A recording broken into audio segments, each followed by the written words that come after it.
I know a great deal about death. As a young missionary, I lived for many years in a country that was torn apart by war. In that time, 23,000 people died. Sometimes to get the mail, I would have to walk over a dead body. The beauty of man is destroyed by death. The hope of all men destroyed by death. In my family, it has been torn apart by death. My brother was killed when he was 6 years old. My father died in my arms in the middle of a field. And a few years ago, I preached the funeral of my sister. I know much about death, but death is too strong of an enemy to overcome. No matter how much you wrestle him, no matter how much you fight against him, no matter how much you live in self-denial that he is not going to knock on your door, know this, that he is coming for you, and there is nothing you can do about it.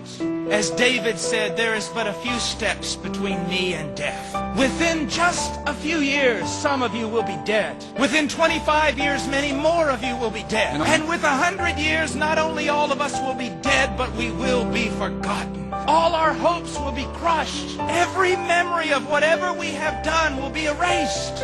And of all creatures, we are most pitiful, because not only is death coming for us, we know it.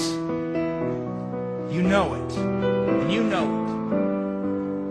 it. You do everything in your power to push it out of your thoughts. But he's coming for you, maybe even this evening. He's coming for your children, and there's nothing you can do. But there is one who has faced death head on. There is one, a mighty warrior, who went into death's stronghold and defeated him in his strongest place. There is one who has overcome man's greatest enemy. His name is Jesus Christ, and he bore the sins of the world, and he died upon a tree, and he paid for the very thing that is the cause of our death.